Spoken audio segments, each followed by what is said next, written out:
Durante 26 años, Barcelona guardó un secreto en sus paredes.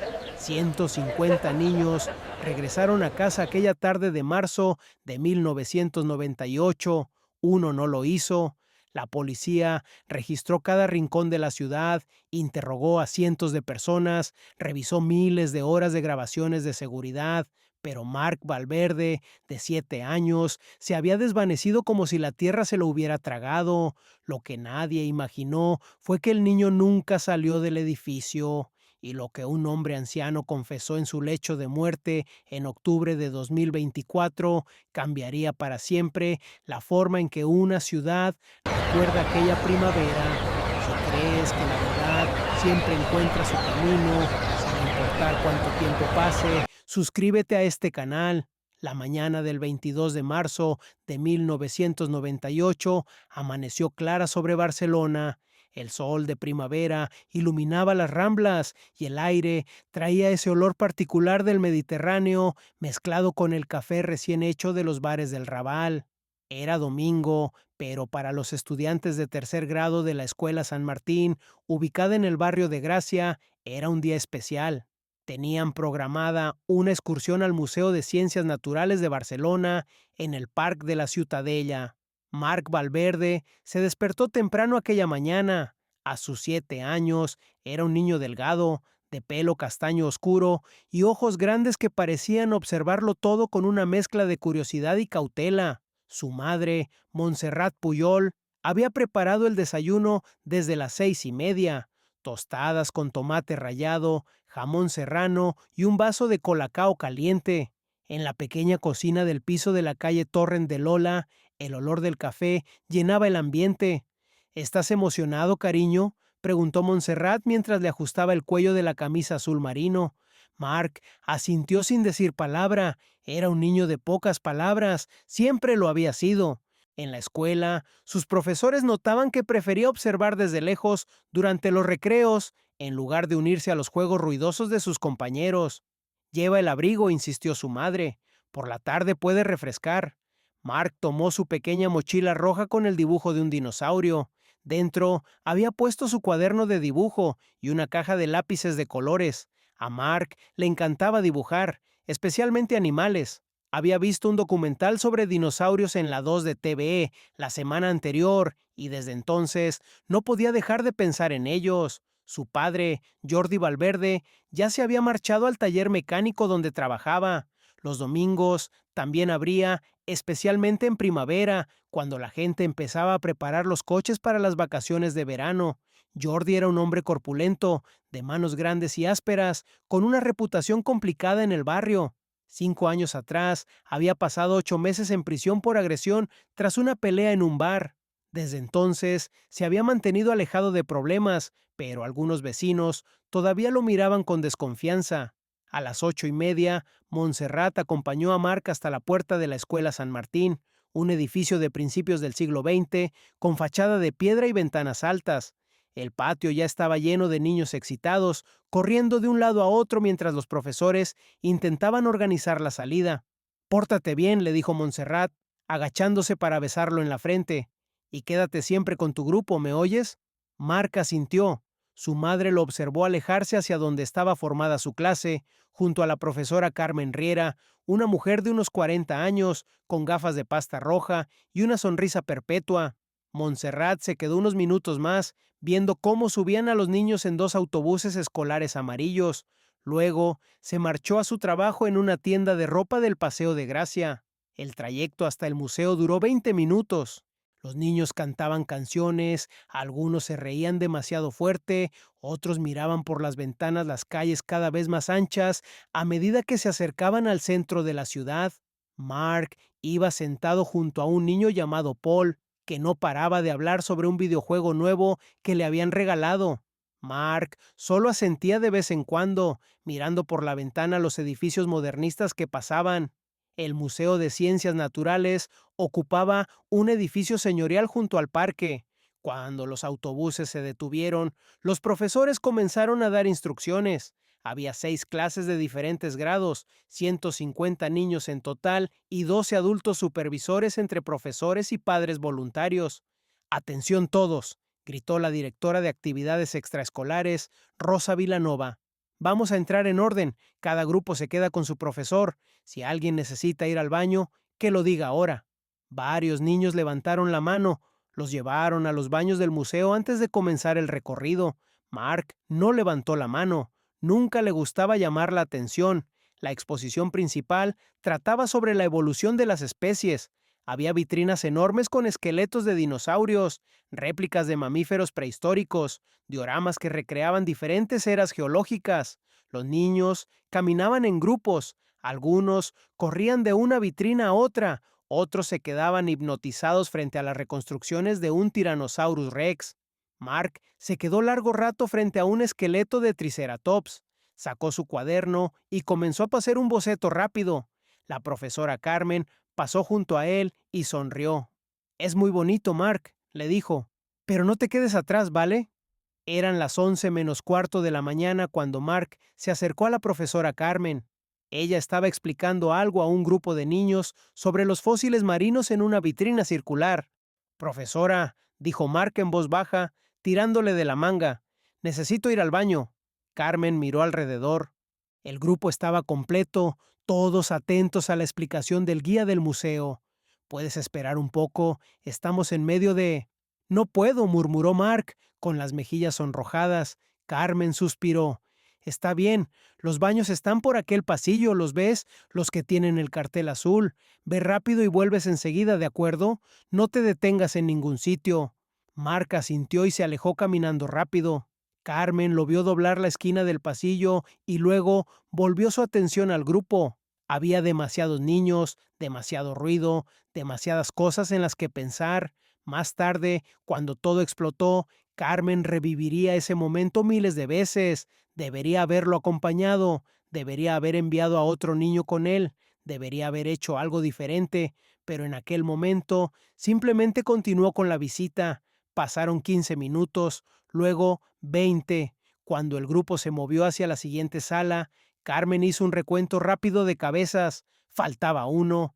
Miró alrededor, buscando la camisa azul marino y la mochila roja de dinosaurio de Mark. «¿Alguien ha visto a Mark?», preguntó. Los niños se miraron entre sí, encogiéndose de hombros. «Fue al baño», dijo una niña llamada Nuria. Carmen sintió un primer pinchazo de ansiedad, pero se dijo a sí misma que era pronto para preocuparse. Los niños a veces se distraían. Dejó al grupo con otro profesor y caminó rápidamente hacia los baños que había indicado a Mark. «¿Mark?», llamó al entrar en el baño de niños. Silencio. Revisó cada cabina. Todas estaban vacías. Salió y preguntó a una empleada del museo si había visto a un niño de 7 años, pelo castaño, con una mochila roja. «No, lo siento», respondió la mujer. Carmen volvió a la sala donde había dejado al grupo. Nada. Recorrió las salas adyacentes, mirando detrás de cada vitrina de cada esquina. Otros profesores empezaron a notar su nerviosismo. «¿Qué pasa?», preguntó Rosa Vilanova. «Mark Valverde fue al baño hace 20 minutos y no ha vuelto». La expresión de Rosa cambió inmediatamente. «Organicen a los grupos, que cada profesor cuente a sus alumnos. Ahora». En cuestión de minutos, los 12 adultos estaban buscando por todo el museo. Llamaban el nombre de Mark por los pasillos, revisaban cada sala, cada rincón. El personal del museo se unió a la búsqueda. A las 11:30, Rosa tomó la decisión de llamar a la policía. La primera patrulla de los mozos de escuadra llegó a las 11:45. Para las 12:10 había 6 unidades en el museo. Acordonaron todas las salidas, comenzaron a interrogar al personal, a los visitantes que estaban en el museo esa mañana, a los profesores, a los niños. «¿Cuándo fue la última vez que lo vio?», preguntó el inspector Joan Esteve a Carmen Riera. Ella estaba sentada en una silla de la cafetería del museo, temblando, con las manos alrededor de un vaso de agua que no había probado. «A las 11 menos cuarto, más o menos», respondió con voz quebrada. «Me pidió ir al baño. Le dije que fuera rápido, pensé. Pensé que estaría bien. Son solo unos metros». ¿Vio hacia dónde fue? «Hacia el pasillo de los baños. Lo vi doblar la esquina». Esteve asintió, tomando notas. Era un hombre de unos 50 años, con el pelo gris y una expresión perpetuamente seria. Había trabajado en la unidad de menores durante 15 años y sabía que cada minuto contaba en casos como este. ¿El niño tenía algún problema? ¿Tiende a escaparse, a desobedecer? No, Carmen negó enfáticamente. Mark es un niño tranquilo, muy tranquilo, nunca da problemas, es, es tímido. No creo que se hubiera ido por su cuenta. A las 12:30 llamaron a Montserrat Puyol a su trabajo. La conversación fue breve, terrible.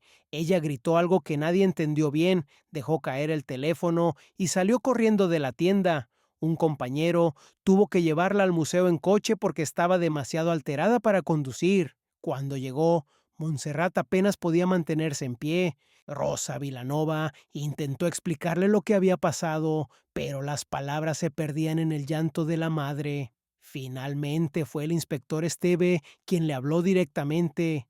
Señora Puyol, necesito que respire hondo y me escuche. Vamos a encontrar a su hijo, pero necesito su ayuda. Marc conoce bien Barcelona. ¿Es posible que intentara volver a casa solo? No, sollozó Montserrat. No, él no haría eso. Marc no habla con extraños. Le tengo dicho 1000 veces que no se vaya con nadie que no conozca. Él no. Algo le pasó. Alguien se lo llevó. Jordi Valverde llegó 40 minutos después, con el mono de trabajo todavía puesto y manchas de grasa en las manos. Su rostro estaba rígido, los puños apretados. Cuando vio a Montserrat llorando, algo en su expresión se endureció aún más. ¿Qué pasó?, preguntó con voz ronca. ¿Dónde está mi hijo? Esteve le explicó la situación.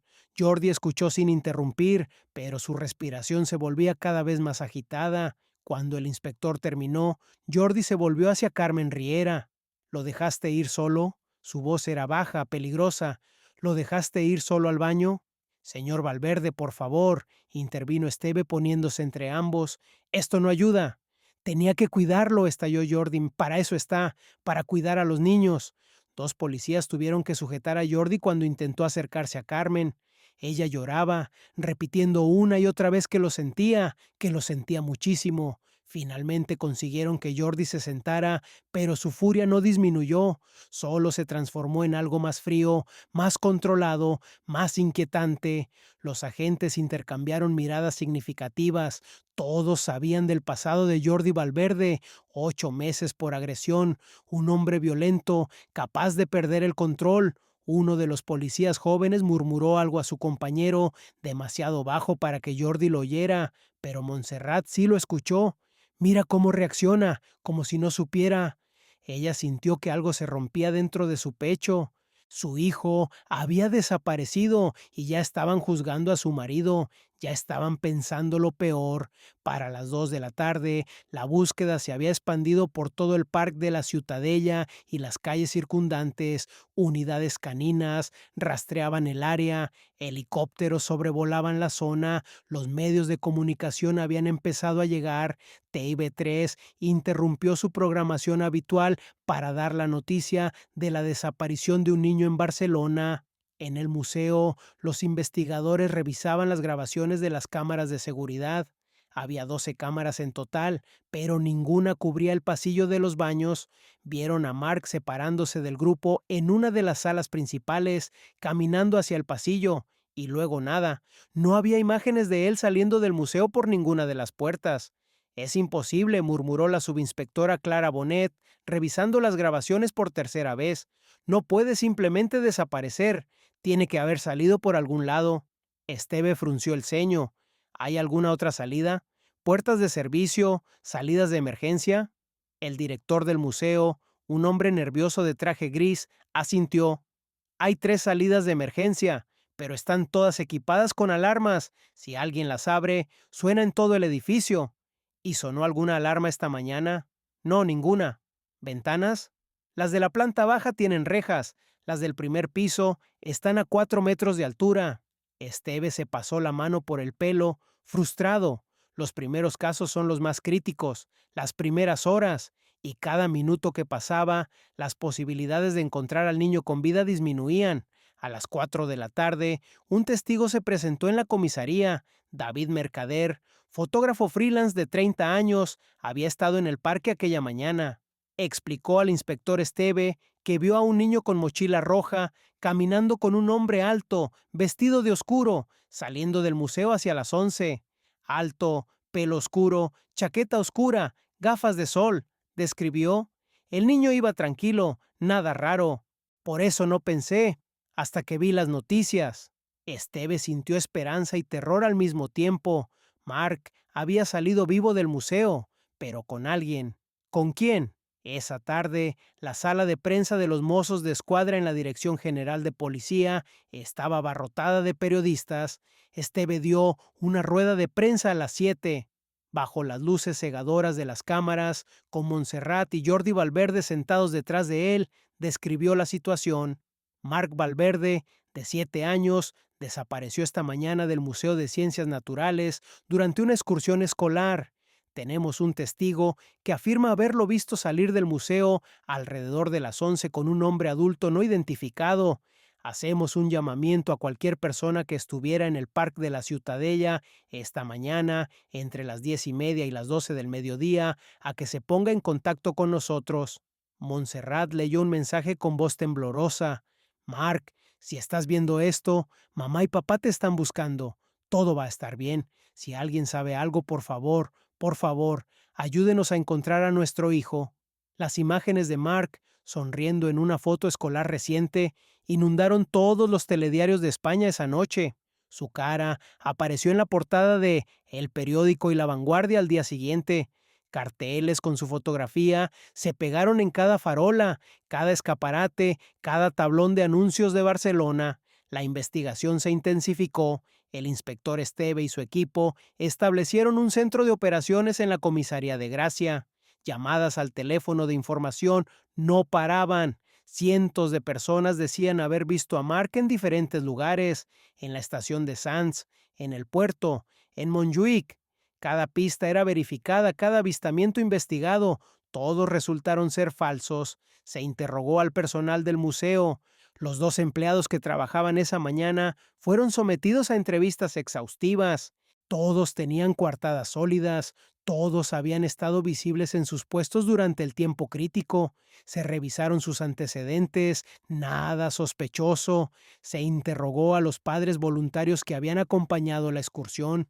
3 padres y una madre, todos conocidos de la escuela, todos con hijos en las clases que fueron al museo.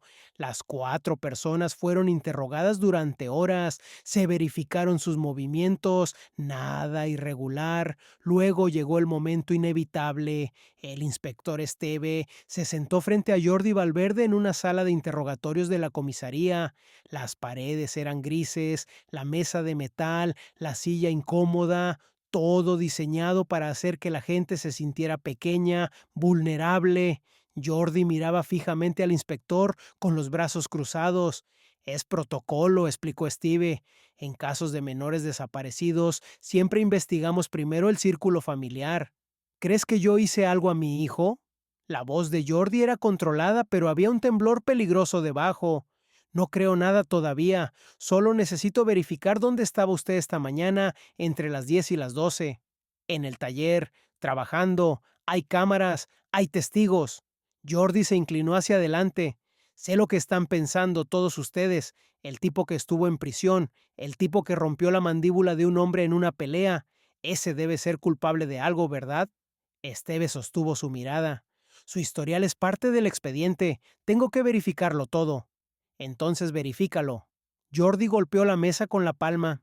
Y cuando confirmes que no tuve nada que ver, quiero que salgas ahí fuera y encuentres a mi hijo, porque cada minuto que pierdes conmigo es un minuto que Mark está con alguien que sí le hizo daño. Y así era. Las grabaciones del taller mecánico mostraban a Jordi trabajando sin interrupción desde las 9 hasta las 12:30, cuando recibió la llamada sobre Mark. Los compañeros de trabajo confirmaron que no había salido en ningún momento. Su coartada era sólida como una roca. Pero eso no detuvo las habladurías. En el bar de la esquina de Torrent de Loya, los vecinos murmuraban mientras bebían cerveza. Ese Jordi Valverde, ¿te acuerdas cuando casi mata de ese tipo? Un hombre así. La dueña del kiosco donde Montserrat compraba el periódico cada mañana empezó a mirarla con una mezcla de lástima y desconfianza. En el taller, un cliente canceló su cita cuando se enteró de quién había trabajado en su coche. No me siento cómodo, le dijo al dueño, con todo lo que está pasando. Jordi sentía las miradas cuando caminaba por Gracia pegando carteles, sentía los susurros que morían cuando entraba en una habitación y algo dentro de él, algo que había mantenido bajo control durante 5 años, desde que salió de prisión, empezó a despertar de nuevo, esa rabia antigua, esa oscuridad. Montserrat fue interrogada también, aunque de manera más suave. Ella había estado en la tienda de ropa hasta que la llamaron. 6 compañeras de trabajo y los registros de la caja confirmaron su presencia. No había duda sobre su coartada. La escuela San Martín se convirtió en el centro de atención mediática. Los periodistas acamparon en la puerta. Los padres retiraban a sus hijos temprano. Algunos decidieron que no volverían. Las clases se suspendieron durante 3 días. Carmen Riera sufrió un colapso nervioso y tuvo que ser hospitalizada. La directora, María Jesús Artigas, dio una rueda de prensa defendiendo los protocolos de seguridad de la escuela, pero su voz temblaba tanto que apenas se le entendía. Nunca había pasado algo así, repetía una y otra vez. En 30 años, nunca. Pasó una semana, luego 2. La historia comenzó a desvanecerse de las portadas, reemplazada por otras noticias. Los carteles de Mark se despegaban de las paredes, llevados por la lluvia de abril. Pero la investigación continuaba. Esteve y su equipo trabajaban 18 horas al día. Revisaron cada metro cuadrado del museo y del parque. Dragaron el lago del parque, pensando en lo impensable. No encontraron nada. Entrevistaron a 300 personas, verificaron los antecedentes de cada adulto que había estado en el museo o en sus alrededores aquella mañana. La descripción del testigo, David Mercader, fue clave. Basándose en ella, un dibujante forense creó un retrato robot, un hombre de mediana edad, alto, pelo oscuro, rasgos angulosos. El retrato se distribuyó por toda España, generó decenas de llamadas, pero ninguna condujo a nada concreto. Podría ser cualquiera, admitió la subinspectora Bonet. Es demasiado genérico. Se investigaron los antecedentes de delincuentes sexuales registrados en Cataluña. Había 17 en Barcelona y alrededores. Todos fueron localizados e interrogados. Todos tenían coartadas verificables o no coincidían con la descripción física. Un mes después de la desaparición, Esteve tuvo que sentarse con Montserrat y Jordi en su pequeño piso de Gracia. La habitación de Mark permanecía intacta, como si el niño fuera a regresar en cualquier momento. Los dibujos de dinosaurios seguían pegados en las paredes. La cama estaba hecha, los juguetes ordenados. No voy a mentirles, dijo Esteve con voz cansada. Después de un mes las posibilidades se reducen, pero no vamos a dejar de buscar. Les prometo que no vamos a cerrar este caso. Montserrat no lloró. Ya no le quedaban lágrimas. Simplemente miraba por la ventana hacia la calle donde Mark había jugado cientos de veces. Está vivo, dijo con voz plana. Lo sé, una madre sabe estas cosas. Jordi no dijo nada. Apretaba los puños sobre sus rodillas, la mandíbula tensa. Desde la desaparición de Mark había perdido casi 10 kilos. No dormía, apenas comía. Pasaba las noches recorriendo las calles de Barcelona, pegando carteles que se despegaban con la lluvia, preguntando a desconocidos si habían visto a su hijo. Alguien sabe algo, murmuraba obsesivamente. Alguien lo vio. Alguien tiene que saber. Para el verano de 1998, el caso de Mark Valverde se había convertido en uno de esos misterios urbanos que persiguen a una ciudad. Los barceloneses hablaban de él en voz baja. Las madres abrazaban a sus hijos con más fuerza al salir de la escuela. Los maestros implementaron nuevos protocolos de seguridad en las excursiones, pero el niño seguía desaparecido. La vida, cruel e inexorable, continuó. Montserrat volvió al trabajo porque necesitaban el dinero. Cada mañana tomaba el metro en Fontana y cada mañana pasaba junto al kiosco donde solía comprar cromos de dinosaurios para Mark. Nunca miraba hacia allí. Si miraba, si reconocía ese lugar, se derrumbaría en medio de la calle y ya no podría seguir. Jordi seguía en el taller, aunque algo se había roto en él, que nunca volvería a componerse. Sus compañeros aprendieron a no mencionar a Mark, a no hacer preguntas, Pero a veces, cuando Jordi creía que nadie lo veía, se quedaba inmóvil con una llave inglesa en la mano, mirando la nada, y podías ver en sus ojos que estaba muy, muy lejos, buscando a su hijo en cada rincón oscuro de su mente. El primer año fue el peor. En el cumpleaños de Mark en septiembre, Montserrat preparó una tarta. No invitaron a nadie, solo ellos dos, sentados en la cocina, mirando las 8 velas que Montserrat había encendido y que Jordi no podía dejar de mirar. 8 años, murmuró. Tendría 8 años. Ninguno de los dos pudo comer la tarta. En Navidad, Montserrat sacó el Belén que Mark había ayudado a montar el año anterior. Todavía estaban las huellas de sus deditos pequeños en una de las figuras de barro. Jordi le pidió que no lo montara, pero ella insistió. Si dejamos de hacer las cosas que hacíamos con él, es como si estuviéramos aceptando que no va a volver. Discutieron. Fue la primera de muchas peleas que vendrían. El 22 de marzo de 1999, exactamente un año después de la desaparición, los mozos de escuadra organizaron una rueda de prensa renovando el llamamiento público. Montserrat y Jordi aparecieron en televisión de nuevo. Ella había envejecido 10 años en 12 meses. Jordi había perdido casi 15 kilos y tenía una mirada ausente, como si parte de él hubiera desaparecido junto con Mark. ¿Alguien sabe algo?, dijo Jordi a las cámaras con la voz ronca. ¿Alguien vio algo aquella mañana, por favor? Si tienes información, cualquier cosa por pequeña que sea, mi hijo sigue ahí fuera, nuestro hijo. Pero no hubo nuevas pistas, solo el silencio, y con cada mes que pasaba, ese silencio se volvía más pesado, más definitivo. Dejaron la habitación de Mark intacta durante 2 años, la puerta siempre cerrada. Montserrat entraba a veces cuando Jordi estaba en el trabajo, se sentaba en la cama y abrazaba el dinosaurio de peluche que Mark dejó esa mañana. Todavía olía a él, o tal vez solo quería creer que olía a él. ¿Dónde estás, cariño?, susurraba. ¿Dónde estás? En el 2000, Montserrat descubrió que estaba embarazada. La noticia cayó como una bomba en el piso de Gracia. Jordi no sabía qué sentir. Felicidad, culpa, traición a Mark. No estamos reemplazándolo, le dijo Montserrat, con las manos sobre su vientre todavía plano. Nunca podríamos reemplazarlo, pero necesitamos algo por lo que seguir viviendo. Nació una niña en agosto, la llamaron Laura. Era hermosa, sana, con los mismos ojos oscuros de Mark. Durante los primeros meses, Montserrat se despertaba en pánico por las noches, corriendo a la cuna para verificar que Laura seguía respirando. El miedo de perder a otro hijo era una presencia constante, un fantasma que vivía con ellos.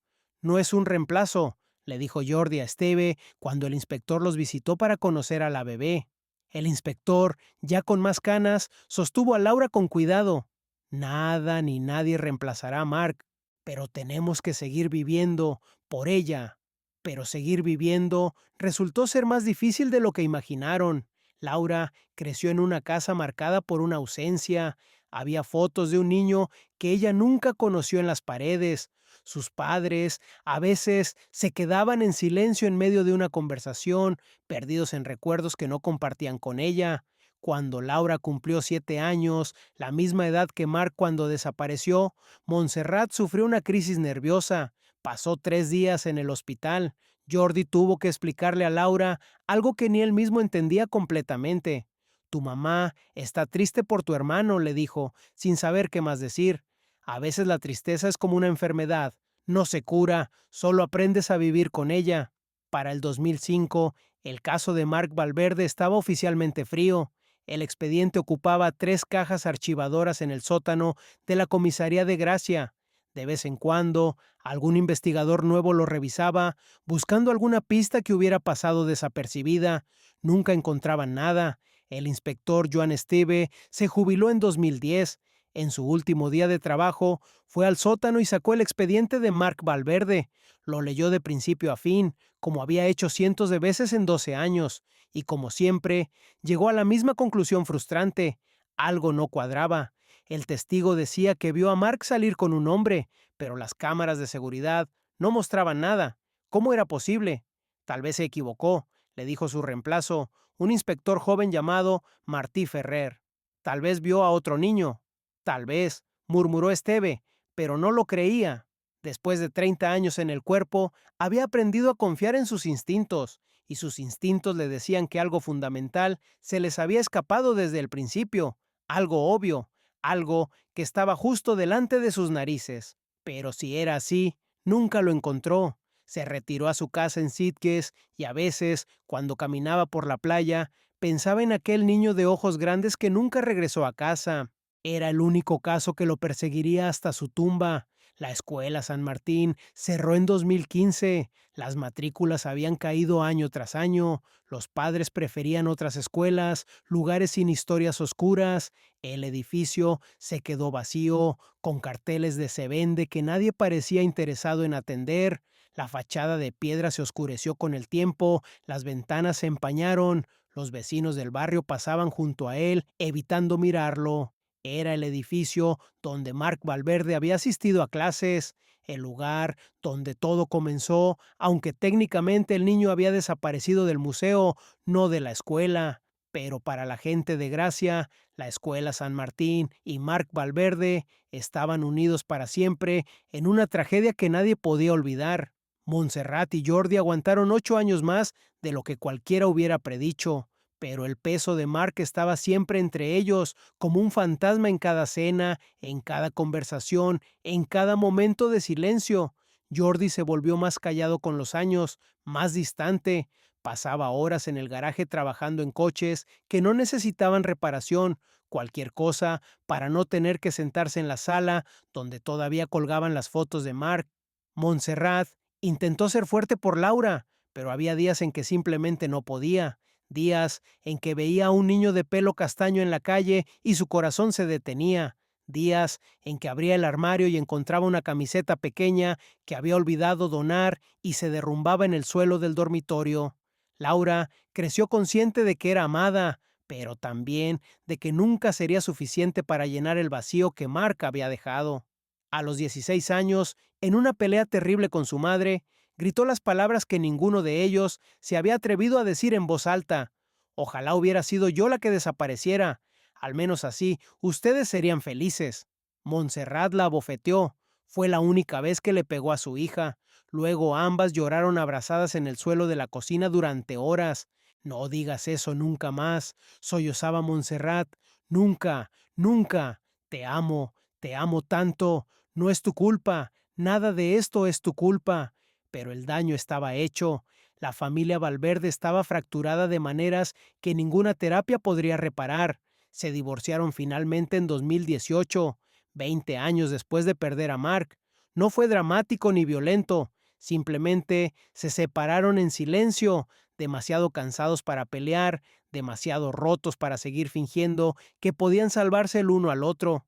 Nunca dejamos de buscarlo, le dijo Montserrat a Laura, que entonces tenía 18 años y estudiaba psicología en la Universidad de Barcelona. Estaban sentadas en un café cerca del campus, la primera vez que hablaban a solas desde el divorcio. Pero a veces buscar no es suficiente. A veces la ausencia es más fuerte que el amor, más fuerte que la memoria, más fuerte que cualquier otra cosa. Laura tomó la mano de su madre. Él hubiera querido que fueran felices. Lo sé, susurró Montserrat, pero no supimos cómo. Jordi se mudó a un apartamento pequeño en Horta, en un sexto piso sin ascensor.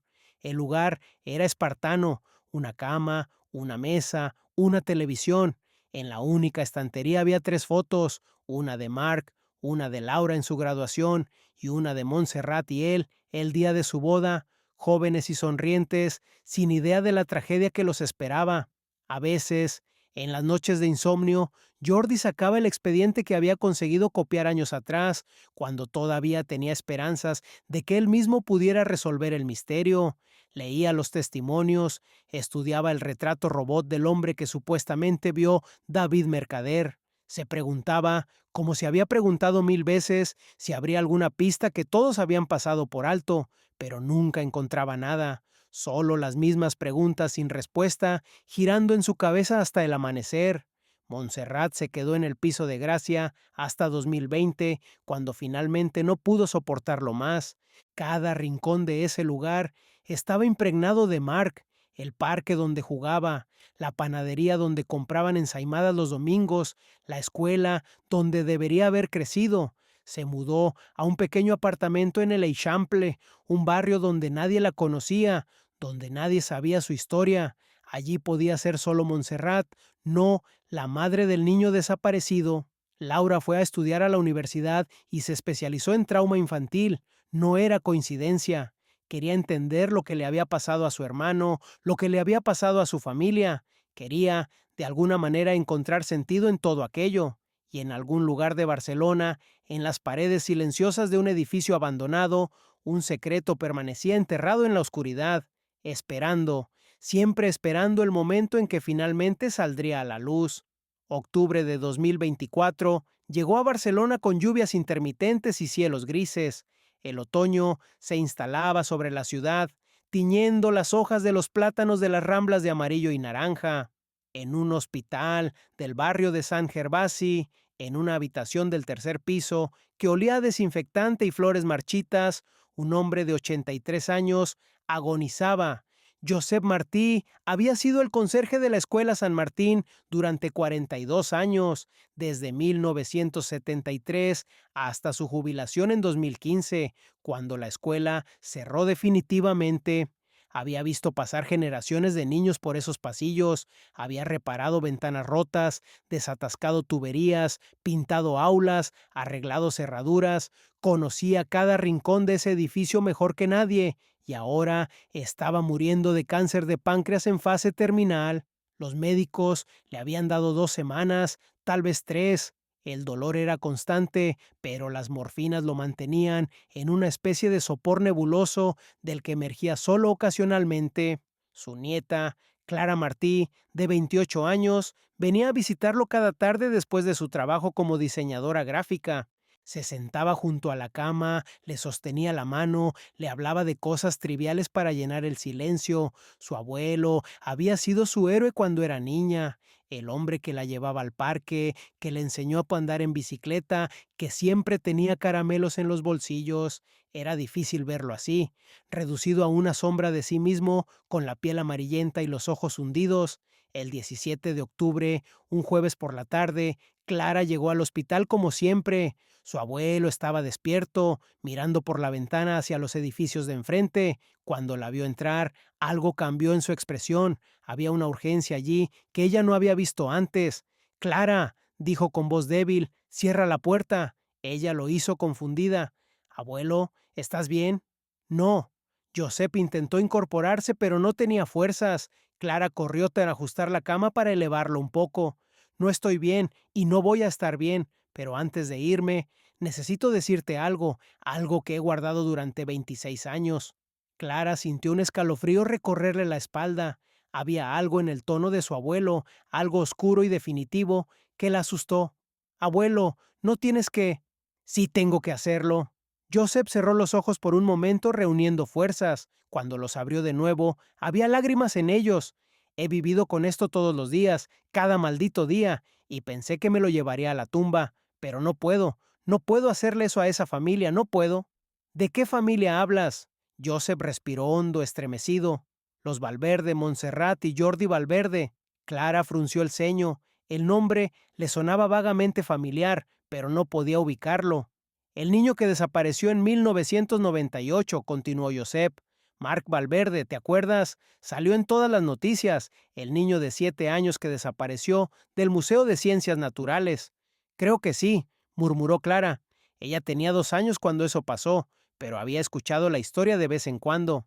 Uno de esos casos que se quedan en la memoria colectiva de una ciudad. «¿Qué pasa con él?» Josep empezó a llorar, lágrimas silenciosas que rodaban por sus mejillas hundidas. «Yo sé dónde está, yo siempre supe dónde estaba».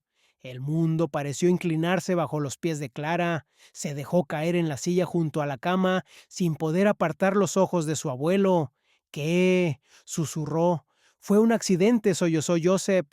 «Tienes que creerme, Clara, fue un accidente horrible, terrible. Yo nunca habría hecho daño a un niño, pero pasó y no supe cómo, no pude». «Abuelo, cálmate, por favor». Clara le apretó la mano, aunque su propia mano temblaba. «Cuéntame qué pasó, desde el principio». Josep se tomó su tiempo, luchando por controlar el llanto. Finalmente, con voz quebrada, empezó a hablar. Fue el domingo 22 de marzo de 1998. Los niños de tercero fueron de excursión al museo. Yo estaba en la escuela ese día, aunque era domingo. Estábamos haciendo reparaciones en el edificio, trabajos que solo podíamos hacer cuando no había clases. Yo era el encargado de supervisar a los operarios. Hizo una pausa, respirando con dificultad. Clara esperó, con el corazón latiéndole tan fuerte que podía oírlo en sus oídos. Estábamos sellando un pasillo de servicio en el sótano, continuó Joseph, un corredor viejo que había sido parte del sistema de calefacción original del edificio de cuando se construyó en 1920. Hacía años que no se usaba. Estaba lleno de tuberías oxidadas, cables viejos, ratas. Había humedad en las paredes. El director quería sellarlo definitivamente, tapiar la entrada porque era un peligro. Clara escuchaba sin respirar. Los albañiles estaban listos para levantar la pared. Yo tenía que verificar que el pasillo estuviera completamente vacío antes de que empezaran. Entré con una linterna, eché un vistazo rápido, muy rápido. Su voz se quebró, demasiado rápido. Vi que no había nada obvio, ninguna herramienta olvidada, ningún material. Di la señal. Los albañiles empezaron a trabajar. Abuelo. Terminaron en 3 horas, levantaron una pared de ladrillos y cemento sólida. Yo me quedé hasta que acabaron, luego cerré la escuela y me fui a casa. Al día siguiente vi las noticias. Un niño había desaparecido del museo, Mark Valverde, 7 años. Vi su foto y pensé que era terrible, qué horror para esa familia, pero no pensé nada más. Joseph tosió, un sonido húmedo y doloroso. Clara le acercó un vaso de agua con una pajita. Él bebió un poco y continuó. Pasó una semana. Las noticias no paraban de hablar del niño. La policía estaba por todas partes. Interrogaron a profesores, a padres. Vinieron a la escuela también. Hablaron con la directora, con algunos de nosotros. Me preguntaron si había visto algo raro aquel domingo. Dije que no. Y era verdad. No había visto nada. Pero 2 semanas después de la desaparición, empecé a notar un olor horrible en el pasillo, cerca de donde habíamos sellado aquel corredor. Al principio, pensé que era una rata muerta en las paredes. Pasa a veces en edificios viejos, pero el olor empeoraba, y un día, cuando estaba solo en la escuela después de clases, me quedé allí, frente a aquella pared nueva de ladrillos, y supe. Clara se llevó la mano a la boca. Dios mío, no quería creerlo, dijo Joseph con la voz rota. Me repetía a mí mismo que era imposible, que yo había revisado el corredor, que estaba vacío, pero el olor, Clara, ese olor, lo olía en mis sueños, lo olía cuando comía, estaba en todas partes. ¿Y no hiciste nada? Tenía miedo, gritó Joseph, con una fuerza sorprendente para alguien tan débil. Tenía tanto miedo, si decía algo, si lo admitía, iba a ir a prisión, iba a perder todo, tu abuela, tu madre, mi trabajo, mi vida, y el niño ya estaba muerto. No podía hacer nada para traerlo de vuelta. Entonces pensé que tal vez me estaba volviendo loco, que tal vez era mi imaginación. Pero no lo era. No, no lo era. Joseph miraba al techo, las lágrimas corriendo libremente ahora. El olor duró 6 semanas en las que viví en el infierno. Rocié desinfectante, puse ambientadores, inventé historias sobre ratas muertas y finalmente el olor se fue y me dije a mí mismo que tal vez había sido mi imaginación después de todo, que tal vez no había pasado nada. ¿Pero sabías que sí había pasado? Sí, en el fondo de mi corazón siempre lo supe. Joseph la miró con ojos suplicantes. ¿Entiendes por qué no pude decirlo? Destruiría a tu abuela. Ella murió pensando que yo era un buen hombre. Tu madre me admira. Tú me admiras. ¿Cómo podía quitarles eso? Clara retiró su mano. De repente, no podía soportar tocar a su abuelo, el hombre que había sido su héroe, el hombre que había dejado a un niño morir solo en la oscuridad. ¿Cómo pasó? Preguntó con voz temblorosa. ¿Cómo llegó Mark a ese pasillo si estaba en el museo? No lo sé con certeza, admitió Joseph, pero he tenido 26 años para pensar en ello. La escuela está a 20 minutos caminando del museo. Mark era alumno de San Martín, conocía el edificio. Tal vez se asustó en el museo. Era un niño tímido, lo recuerdo, siempre muy callado. Tal vez el ruido, la multitud, lo abrumaron. Tal vez decidió volver a la escuela, a un lugar que conocía, donde se sentía seguro. Clara pensó en ello. Tenía sentido, de una manera horrible y retorcida. La puerta trasera de la escuela, continuó Joseph, siempre estaba abierta cuando yo estaba allí trabajando, por los operarios que entraban y salían. Mark pudo haber entrado, pudo haber bajado al sótano, buscando un lugar tranquilo para, no sé, para calmarse, para esconderse, y entró en ese corredor viejo, y su voz se quebró completamente. Yo no lo vi, no miré bien, y los albañiles levantaron la pared. Clara sintió que iba a vomitar. Se imaginaba al niño pequeño, solo en la oscuridad, gritando mientras las paredes se cerraban a su alrededor, golpeando los ladrillos con sus puños pequeños, llamando a su madre, muriendo lentamente de sed, de hambre, de terror. Tienes que ir a la policía, dijo finalmente. Tienes que decirles dónde está. Lo sé. Joseph cerró los ojos. Por eso te lo estoy diciendo, porque no voy a durar lo suficiente para ir yo mismo. Necesito que vayas tú, necesito que les digas, esa familia, merecen saber, merecen poder enterrar a su hijo. Me estás pidiendo que destruya tu memoria, que destruya cómo todos te recordamos. Sí, Joseph la miró de nuevo, porque es lo correcto y porque he sido un cobarde durante 26 años. No quiero morir siendo un cobarde, por favor, Clara, por favor. Clara se levantó de la silla, necesitaba aire, necesitaba pensar, necesitaba estar en cualquier lugar menos en aquella habitación con el hombre que ya no reconocía como su abuelo. Tengo que irme, murmuró. Clara, por favor. Pero ella ya estaba saliendo por la puerta, caminando rápidamente por el pasillo del hospital, bajando las escaleras porque no podía esperar el ascensor, saliendo a la calle donde la lluvia había empezado de nuevo y el aire frío le golpeaba la cara. Se sentó en un banco de una parada de autobús, temblando, con las manos sobre la cabeza. ¿Qué se suponía que debía hacer? Su abuelo acababa de confesar un crimen terrible. No había matado intencionalmente al niño, pero su negligencia, su cobardía, habían causado una muerte y 26 años de tortura para una familia. Y ahora él le pedía que lo delatara, que fuera a la policía y les dijera que su abuelo, el héroe de su infancia, era responsable de una de las tragedias más grandes de Barcelona. Clara se quedó allí bajo la lluvia durante una hora. La gente pasaba a su lado, algunos la miraban con curiosidad, pero nadie se detenía. Finalmente, cuando estaba empapada y tiritando, sacó su teléfono móvil. Buscó en Google mozos de escuadra comisaría más cercana. Había una en la calle Travesera de Gracia, a 20 minutos caminando. Clara se levantó. Cada paso era difícil, como si sus pies se hundieran en cemento, pero siguió caminando. Llegó a la comisaría a las 8 de la noche.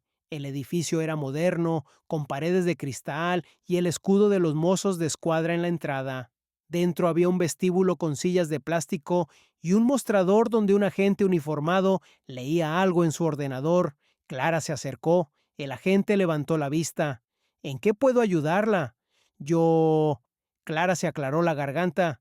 Tengo información sobre un caso antiguo, un caso de persona desaparecida de 1998.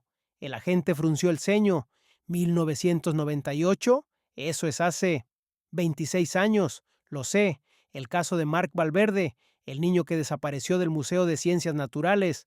El nombre pareció resonar en el agente. Incluso él, que debía tener 30 y tantos años, recordaba la historia. Espere aquí, dijo levantándose. Voy a buscar a alguien. 10 minutos después, Clara estaba sentada en una sala de entrevistas pequeña, con paredes beige y una mesa de metal. Frente a ella había dos inspectores, una mujer de unos 45 años llamada Laura Mir y un hombre mayor, de unos 60, que se presentó como Martí Ferrer, el mismo que había reemplazado a Esteve años atrás. Señorita Martí, empezó Mir con voz suave pero profesional. Nos ha dicho que tiene información sobre Mark Valverde. Este es un caso muy antiguo. ¿Cómo es que tiene información sobre él? Clara respiró hondo y empezó a hablar. Les contó todo. La confesión de su abuelo, el corredor sellado, el olor, la cobardía de 26 años. Los inspectores escuchaban en silencio tomando notas. Cuando terminó, Había un silencio pesado en la habitación. Su abuelo, dijo Ferrer lentamente. Joseph Martí, ¿está vivo todavía? Sí, está en el hospital de San Gervasi. Tiene cáncer terminal. Los médicos dicen que le quedan días, tal vez una semana. Mir y Ferrer se miraron. Había algo allí, una comunicación silenciosa entre colegas que han trabajado juntos durante años. ¿Usted cree que está diciendo la verdad?, preguntó Mir. Sí, respondió Clara sin vacilar. Mi abuelo está muriendo, no tiene razón para mentir, y la forma en que lo contó, él sabe algo, él estuvo allí. La escuela San Martín cerró hace años, dijo Ferrer. El edificio está abandonado, pero si lo que dice su abuelo es verdad, entonces Mark Valverde todavía está allí, terminó Mir. Después de todos estos años, se pusieron en marcha inmediatamente. A las 9 de la noche, un equipo de los mozos de escuadra estaba frente al antiguo edificio de la Escuela San Martín en Gracia. Las ventanas estaban oscuras, la puerta principal tenía cadenas, un cartel desteñido decía «Propiedad privada, no pasar». Ferrer había conseguido los planos originales del edificio del archivo municipal. En los planos de 1920, efectivamente había un corredor de servicio en el sótano, parte del antiguo sistema de calefacción de carbón. En los planos de 2015, cuando la escuela cerró, ese corredor ya no aparecía. Había sido sellado. Cortaron las cadenas y entraron. El interior del edificio olía a humedad y a abandono. Sus linternas cortaban la oscuridad mientras bajaban por las escaleras hacia el sótano. Las paredes estaban cubiertas de grafitis. Había basura en los rincones. Algún vagabundo había usado el lugar como refugio temporal. Por aquí, dijo Ferrer, consultando los planos en su teléfono. El corredor debería estar detrás de esta pared. Era una pared de ladrillos, más nueva que el resto del edificio. Alguien había pintado encima con spray. Barça campeón. La pintura estaba desconchada. Mir tocó la pared con los nudillos. Sonaba hueca. Vamos a necesitar un equipo forense, dijo. Y a los Valverde. Tienen que estar presentes cuando encontremos a su hijo, completó Ferrer. Su voz era sombría. La llamada a Montserrat Valverde se hizo a las 10 de la noche.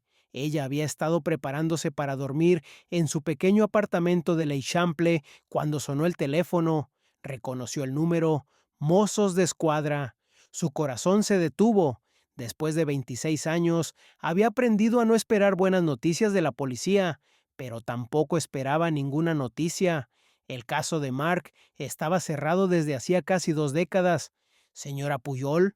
La voz al otro lado usaba su apellido de soltera, el que había retomado después del divorcio. Soy la inspectora Laura Mir de los Mozos de Escuadra. Necesito que venga a la comisaría de Travesera de Gracia. Es sobre su hijo Mark. Montserrat casi dejó caer el teléfono. ¿Qué? ¿Qué pasa? ¿Lo encontraron? Por favor, venga a la comisaría. Se lo explicaré todo cuando llegue. Montserrat llamó a Jordi. Él contestó al cuarto tono, con voz somnolienta y confusa. «Monse, ¿qué pasa?» «La policía llamó. Tienen información sobre Mark». Su voz temblaba. «Jordi, dijeron que fuéramos a la comisaría. Ahora». Hubo un silencio del otro lado. Luego, «Voy para allá».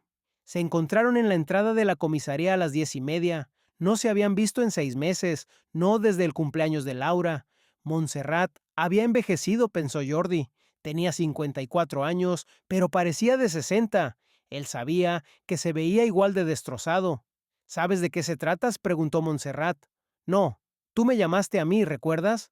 La inspectora Mir los recibió y los llevó a una sala privada. Les ofreció café, pero ambos rechazaron. Querían respuestas. Mir se sentó frente a ellos y les explicó. Clara Martí, la confesión del abuelo, el corredor sellado en la escuela San Martín. Montserrat escuchaba sin parpadear, como si estuviera en trance. Jordi apretaba los puños sobre sus rodillas, los nudillos blancos. «¿Están diciendo?», dijo finalmente Jordi con voz estrangulada, «que nuestro hijo estuvo en la escuela todo el tiempo, que estuvo a 20 minutos de nuestra casa y nosotros buscamos por toda Barcelona, por toda España, y él estaba allí». «Es lo que creemos», dijo Mir suavemente, «pero necesitamos verificarlo. Mañana vamos a abrir esa pared y si Mark está allí, necesitarán identificarlo. Después de tantos años, será necesaria una prueba de ADN, pero quiero estar allí interrumpió Montserrat. Cuando abran la pared, quiero estar allí. Señora Pujol, no creo que sea una buena idea. Si encontramos restos, después de 26 años, quiero estar allí, repitió Montserrat con voz firme. Es mi hijo. He esperado 26 años. No voy a esperar ni un día más. Mir miró a Ferrer, que había permanecido en silencio. Él asintió levemente. De acuerdo, dijo Mir, pero tienen que entender que esto va a ser difícil, muy difícil. Al día siguiente, viernes 18 de octubre, un equipo completo de los mozos de escuadra, técnicos forenses y arqueólogos forenses se reunieron en la escuela San Martín. Habían acordonado todo el perímetro.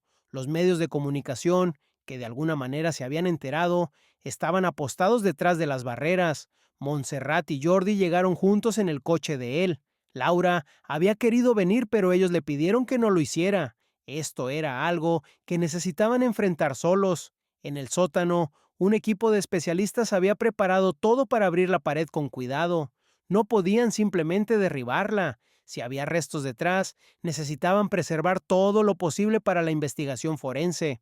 Montserrat y Jordi estaban de pie en el fondo del sótano, observando. Un capellán estaba con ellos, por si lo necesitaban.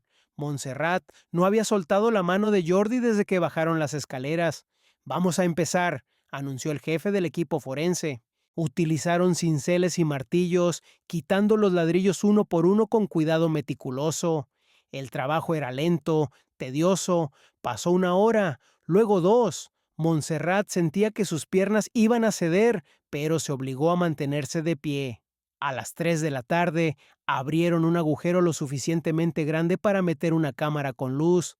El técnico forense introdujo la cámara, mirando la pequeña pantalla en su mano. Se detuvo. Su expresión cambió. ¿Qué? Preguntó Ferrer. ¿Qué ve? El técnico no respondió inmediatamente. Movió la cámara enfocando. Luego, muy despacio, retiró la cámara y miró a Ferrer. Hay algo allí, dijo quedamente. Restos y... Miró hacia donde estaban Montserrat y Jordi, luego de nuevo a Ferrer. Una mochila roja, con un dinosaurio dibujado. Montserrat emitió un sonido que no era humano, un grito ahogado que se convirtió en sollozos desgarradores. Jordi la sostuvo y él también lloraba, con las lágrimas corriendo por su cara después de años de mantenerlas contenidas. Tardaron otras 2 horas en abrir completamente la pared y acceder al corredor. Los forenses entraron primero, con sus trajes blancos y sus cámaras, documentando cada centímetro del lugar. El corredor era estrecho, no más de 1,5 metros de ancho, con tuberías viejas en el techo y cables colgando. Y allí, a unos 3 metros de donde habían estado los ladrillos, había un esqueleto pequeño, un esqueleto de un niño. Estaba acurrucado en una esquina, como si hubiera intentado hacerse lo más pequeño posible. Junto a él, había una mochila roja, desgastada por el tiempo pero todavía reconocible, con un dibujo de un dinosaurio verde. Dentro de la mochila encontraron un cuaderno de dibujo, arruinado por la humedad, y una caja de lápices de colores. También encontraron marcas en la pared, rasguños. El niño había intentado arañar su salida. La antropóloga forense, una mujer de unos 50 años, llamada doctora Carmen Soler, examinó los restos in situ antes de que los movieran. Confirmó que eran de un niño de aproximadamente 7 u 8 años. Basándose en la descomposición y las condiciones del lugar, la muerte había ocurrido hacía entre 20 y 30 años. Causa de muerte, preliminarmente, dijo la doctora Soler, deshidratación severa, posiblemente 3 o 4 días después del confinamiento. 3 o 4 días.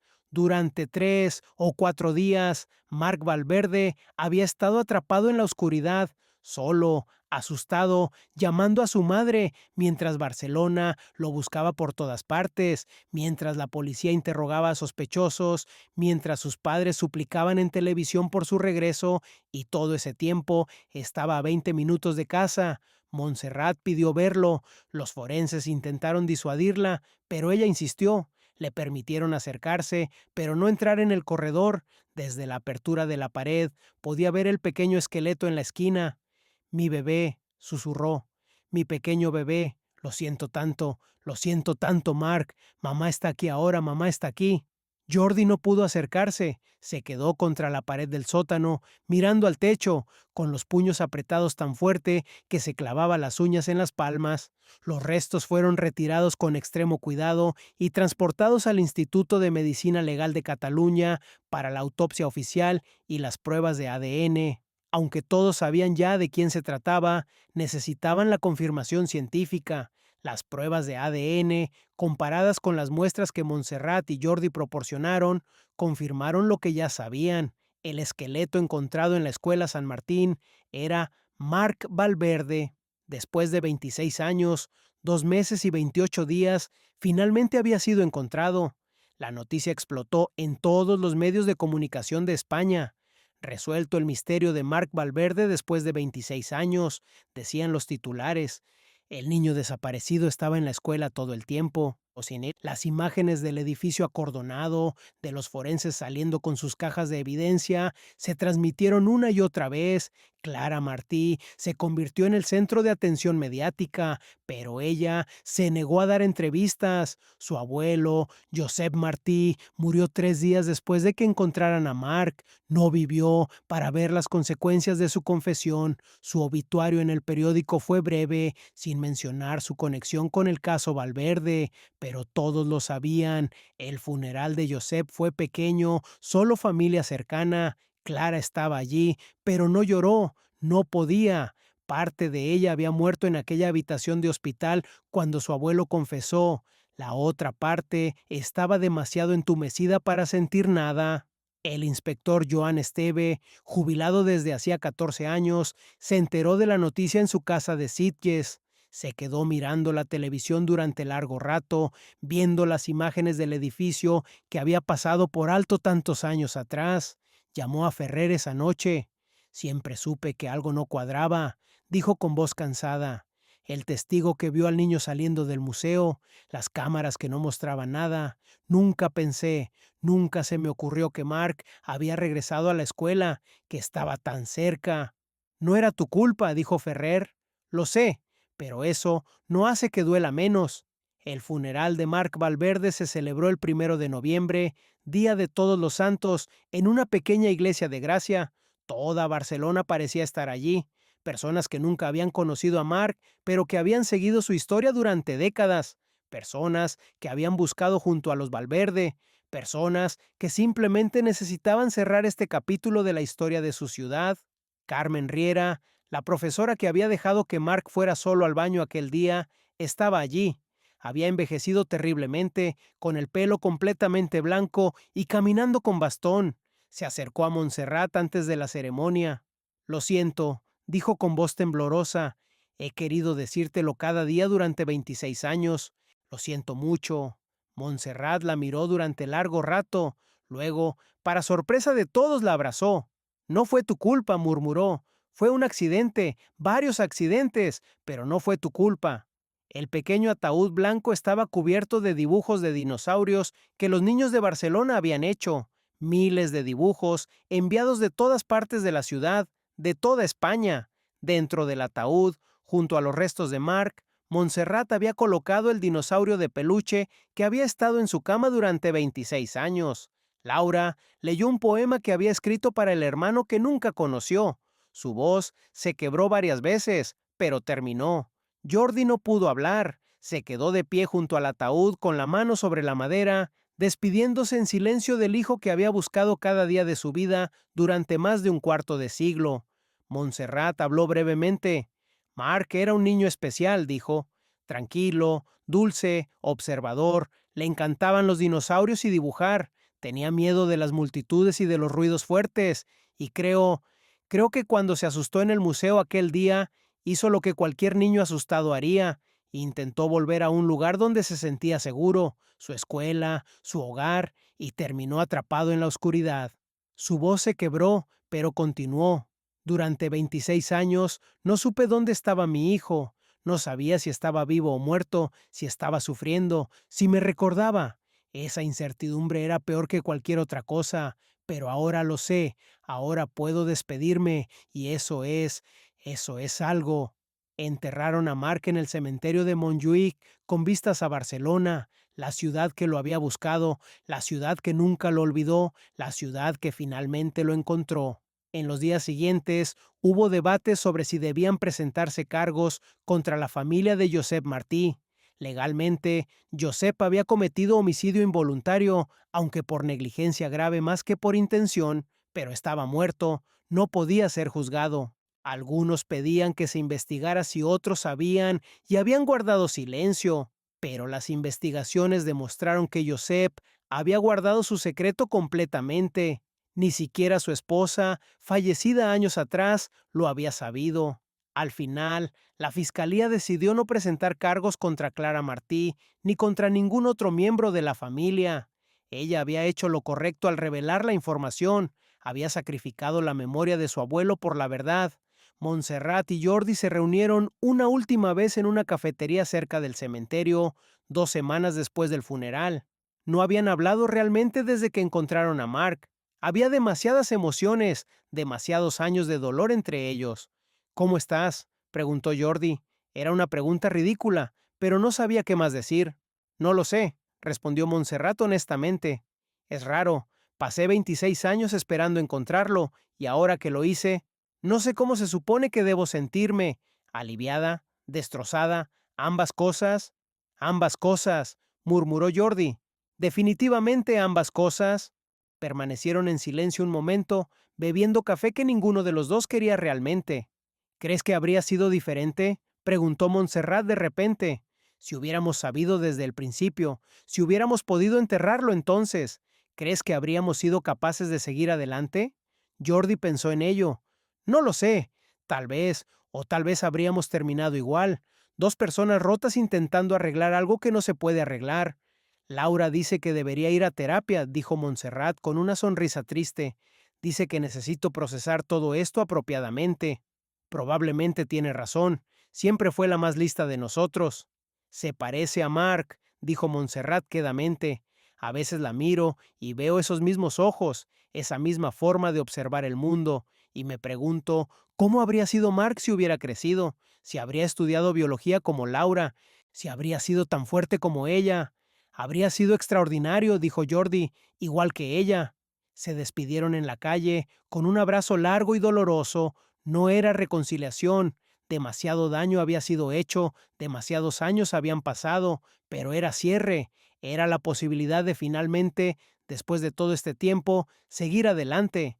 Clara Martí visitó el cementerio de Montjuïc un mes después del funeral. Había llevado flores. No estaba segura de si tenía derecho a dejarlas en la tumba de Mark, pero necesitaba hacer algo. La tumba era sencilla, una lápida blanca con el nombre de Mark, sus fechas de nacimiento y muerte, y una imagen grabada de un dinosaurio. Había juguetes dejados por visitantes, dibujos de niños, flores frescas. Clara se arrodilló y colocó sus flores. Lo siento, susurró. Siento mucho lo que te pasó. Siento que mi abuelo, siento que no fuera lo suficientemente valiente para hacer lo correcto cuando importaba. Se quedó allí largo rato, en silencio. Finalmente se levantó para irse y casi choca con Montserrat, que estaba de pie detrás de ella. Señora Pujol, dijo Clara sobresaltada. Lo siento, no quería. No te disculpes, dijo Montserrat suavemente. Tienes derecho a estar aquí, más que nadie en realidad.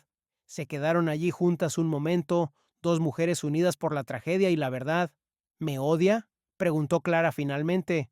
Montserrat pensó en ello. No debería, tal vez, pero no puedo. Hiciste algo increíblemente difícil. Sacrificaste a tu familia por la verdad, por nosotros. Eso requiere más valor del que la mayoría de la gente tiene. Mi abuelo era un buen hombre, dijo Clara con lágrimas en los ojos. En todos los demás aspectos de su vida era un buen hombre, pero cometió un error terrible y no pudo vivir con ello. La mayoría de nosotros somos así, dijo Montserrat.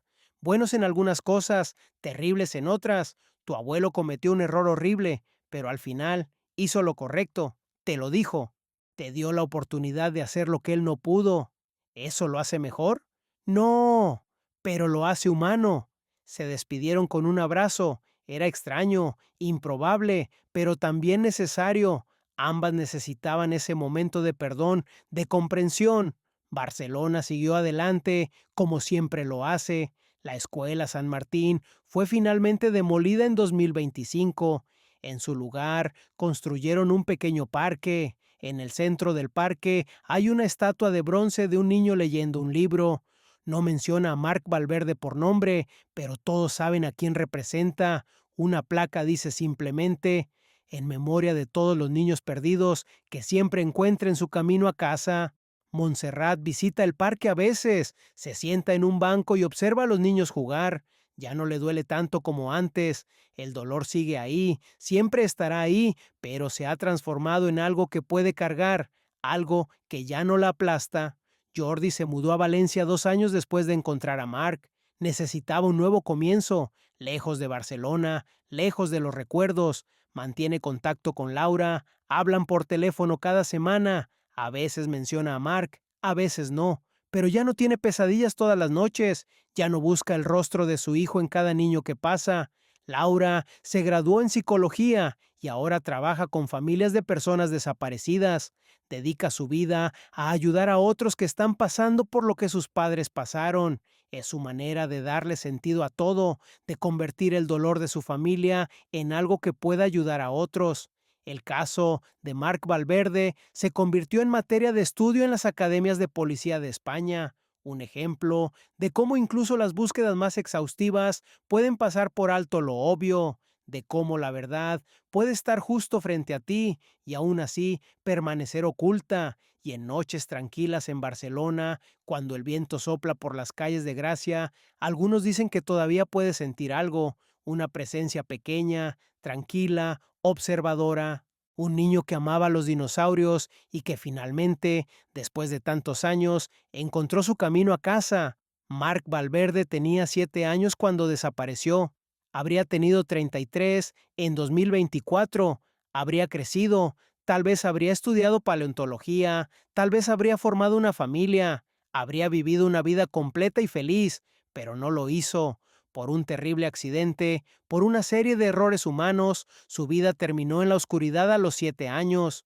Pero su historia no termina allí, porque Marc Valverde enseñó a Barcelona algo importante. Enseñó que la verdad, no importa cuánto tiempo tome, siempre encuentra su camino. Enseñó que el valor no siempre es hacer lo correcto la primera vez, sino encontrar la fuerza para hacerlo antes del final. Enseñó que el perdón es posible, incluso en las circunstancias más imposibles, y enseñó que algunas historias, algunas vidas, nunca son olvidadas. 26 años después, Barcelona todavía recuerda a Marc Valverde y siempre lo recordará, porque en cada niño que aprende sobre su caso, en cada padre que abraza a su hijo un poco más fuerte, en cada persona que elige la verdad sobre el silencio, en cada acto de valor y perdón, Marc Valverde sigue vivo y siempre lo estará.